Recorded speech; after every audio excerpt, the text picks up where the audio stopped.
ডাকসু নির্বাচনে মনোনয়নপত্র প্রত্যাহারের শেষ দিন আজ। ঢাকা বিশ্ববিদ্যালয়ের নওয়াব আলী চৌধুরী সিনেট ভবনে স্থাপিত চিফ রিটার্নিং অফিসারের কার্যালয়ে দুপুর 1টা পর্যন্ত মনোনয়ন প্রত্যাহার করা যাবে। এর আগে বাতিল হওয়া প্রার্থিতা ফিরে পেতে 34 জন আবেদন করলে আপিলের রায়ে সবাই প্রার্থিতা ফিরে পান। এদিকে আজও বন্ধ থাকছে প্রচারণা।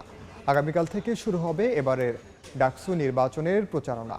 আনুষ্ঠানিক প্রচারণা শুরু না হলেও ক্যাম্পাসে কুশল বিনিময় সহ নানা আনুষ্ঠানিক মাধ্যমে নানা প্রতিশ্রুতি তুলে ধরছেন বিভিন্ন প্যানেলের প্রার্থীরা।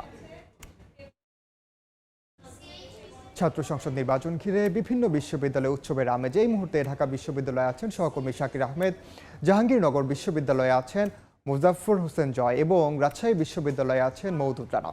সরাসরি শুরুতে যাচ্ছি শাকিরের কাছে। ঢাকা বিশ্ববিদ্যালয় কেন্দ্রীয় ছাত্র সংসদ ও হল সংসদ নির্বাচনের আজ কিন্তু মনোনয়নপত্র যেটি রয়েছে সেটি প্রত্যাহারের শেষ দিন। আমরা দেখতে পেয়েছি সকাল থেকেই বিভিন্ন প্রার্থী যারা মনোনয়নপত্র প্রত্যাহার করবেন তারা কিন্তু তাদের যে আবেদন সেটি নিয়ে চিফ রিটার্নিং অফিসারের কার্যালয় বরাবর এসেছেন এবং অনেকে ইতোমধ্যে কিন্তু মনোনয়নপত্র যেটি প্রত্যাহার করেছেন। যদি বিশেষত বলতে চাই, বাংলাদেশ জাতীয়তাবাদী ছাত্রদল তাদের সুনির্দিষ্ট একটি প্যানেল দেওয়ার পরে প্যানেলের বাইরে যারা আছেন তারা কিন্তু তাদের সাংগঠনিক সিদ্ধান্তের প্রতি সম্মান জানিয়ে তারা কিন্তু নিজেদের যে প্রার্থিতা রয়েছে সেই প্রার্থিতা কিন্তু প্রত্যাহার মধ্যে করেছেন এবং অনেকেই আরও যেহেতু প্রায় 1 ঘন্টার মতো সময় আছে সেই সময়টিতে তারা সবাই প্রার্থিতা প্রত্যাহার করে নেবেন। পাশাপাশি অন্য কয়েকজন প্রার্থীকেও আমরা দেখেছি গত কয়েকদিনে প্রার্থিতা যেটি প্রত্যাহারের সুযোগ ছিল সেই সুযোগে তারা কিন্তু প্রার্থিতা তাদের প্রত্যাহার করেছেন। আরেকটি বিষয় যদি বলতে চাই, এবার কিন্তু প্রাথমিক যাচাই বাছাইয়ে 34 জন প্রার্থী কিন্তু আপিল করেছিলেন যাদের মনোনয়নপত্র বাতিল হয়েছিল। সেই পরবর্তীতে যাচাই বাছাইয়ে কিন্তু কমিশন তাদের যে 34 জনের প্রার্থিতা সেটি কিন্তু ফিরিয়ে দিয়েছে এবং পাশাপাশি তারা বলেছেন যে আচরণবিধি লঙ্ঘন সহ নানা আনুষ্ঠানিক যে অভিযোগগুলো আসছে সেই অভিযোগগুলো তারা আমলে নিয়ে যেন একটি সুষ্ঠু এবং একটি লেভেল প্লেয়িং ফিল্ড যুক্ত একটি নির্বাচন তারা যেন নিশ্চিত করতে পারেন সে লক্ষ্যে তারা কাজ করছেন। পাশাপাশি আনুষ্ঠানিক যে প্রচারণা সেটি কিন্তু আগামীকাল থেকে শুরু হবে। আনুষ্ঠানিক প্রচারণা শুরু হওয়ার আগে নানা অনানুষ্ঠানিক যে মাধ্যমগুলো রয়েছে কুশল বিনিময় সহ যে সামাজিক আচরণাধি সেগুলোর মাধ্যমে কিন্তু তারা তাদের অবস্থান জানান দিচ্ছেন, নানা প্রতিশ্রুতি দিচ্ছেন। শুধু ঢাকা বিশ্ববিদ্যালয় নয়, ছাত্র সংসদ নির্বাচনের আমেজ আছে অন্য ক্যাম্পাসেও। আমরা যাব জাহাঙ্গীরনগর বিশ্ববিদ্যালয়ে, আমাদের সঙ্গে যুক্ত হবেন সহকর্মী মুজাফফর হোসেন জয়। আমি এই মুহূর্তে রয়েছি জাহাঙ্গীরনগর বিশ্ববিদ্যালয়ের যে কলা ভবন রয়েছে সেখানে এবং কেন্দ্রীয় শহীদ মিনারের পাদদেশে।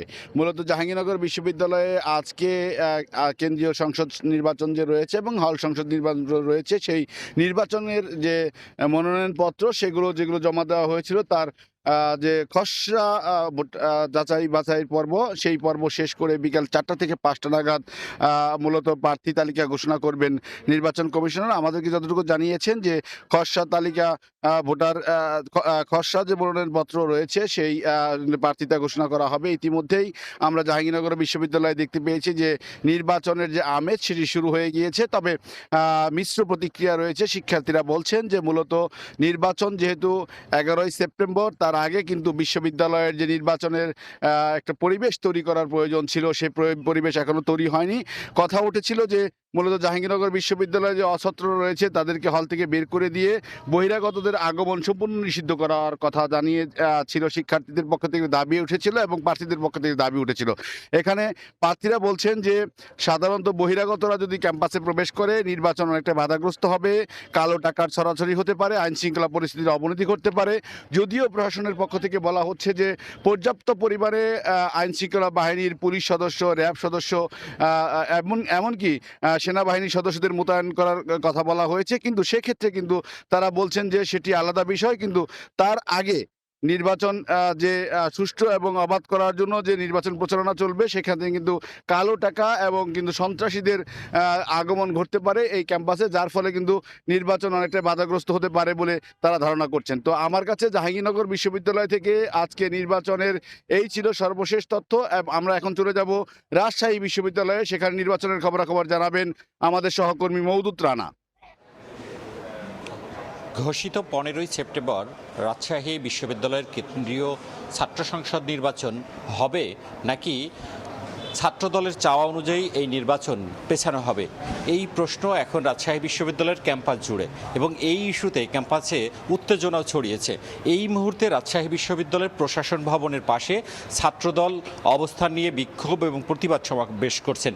তাদের দাবি যে 2 মাস নির্বাচন অন্তত পেছাতে হবে, এবং তাদের যুক্তি যে এখন পর্যন্ত ছবিযুক্ত যে ভোটার তালিকা প্রকাশ সেটি করা হয়নি, এবং একই সাথে আবাসিক হলে নির্বাচন না হয়ে একাডেমিক ভবনে নির্বাচন অনুষ্ঠিত হবে। এবং এর কিছুক্ষণ আগে আমরা যে ভবনটিতে দাঁড়িয়ে রয়েছি, রাকসু কোষাধ্যক্ষ কার্যালয়, এইখানে যারা সাবেক সমন্বয়করা ছিলেন তাদের সাথে রাকসু নির্বাচন কমিশন একটি বৈঠক করেছেন, এবং সেই বৈঠকে সাবেক সমন্বয়করা স্পষ্ট করে বলেছেন ঘোষিত যে 15ই সেপ্টেম্বর সেই তারিখেই নির্বাচন হতে হবে। এবং এর আগে গতকাল ছাত্র শিবির, ছাত্র ইউনিয়ন সহ যে বাম ঘরানা রাজনৈতিক ছাত্র সংগঠনগুলো রয়েছে তাদেরও একই দাবি যে 15ই সেপ্টেম্বর আসলে নির্বাচন হতে হবে। আমরা নির্বাচন কমিশনের সাথে কথা বলেছি, তারা বলছেন যে বিশ্ববিদ্যালয়ের যে বিভিন্ন অংশীজনরা রয়েছেন তাদের সাথে তারা বৈঠক করছেন। আজ বিকেলেও 3টার সময় একটি বৈঠক করবেন, এবং সেই বৈঠকের পর আসলে তারা সিদ্ধান্ত জানাবেন যে ঘোষিত 15ই সেপ্টেম্বর নির্বাচন অনুষ্ঠিত হচ্ছে কি হচ্ছে না। আমরা ছাত্রদল নেতাদের সাথে কথা বলেছিলাম, তারা বলছেন তাদের যদি নির্বাচন না পেছানো হয় তারা লাগাতার আন্দোলন করবেন। অন্যদিকে যারা বৈষম্য বিরোধী সাবেক সমন্বয়করা রয়েছেন, ছাত্ররা রয়েছেন এবং বিভিন্ন রাজনৈতিক সংগঠনগুলো রয়েছেন, তারা বলছেন যে তারা 15 তারিখেই নির্বাচন চান। এদিকে আজকে যে মনোনয়ন ফর্ম বিতরণের দ্বিতীয় দিন, সেদিন 4টি মনোনয়ন উঠেছে। এ নিয়ে গতকাল এবং আজ মিলে 10 জন মনোনয়ন ফর্ম উত্তোলন করেছিলেন। এই ছিল রাজশাহী থেকে আমার কাছে সর্বশেষ। কেন্দ্রীয় ছাত্র সংসদ নির্বাচনের খবর জানতে সরাসরি যুক্ত ছিলাম ঢাকা বিশ্ববিদ্যালয়, জাহাঙ্গীরনগর বিশ্ববিদ্যালয় এবং সবশেষ রাজশাহী বিশ্ববিদ্যালয়ে।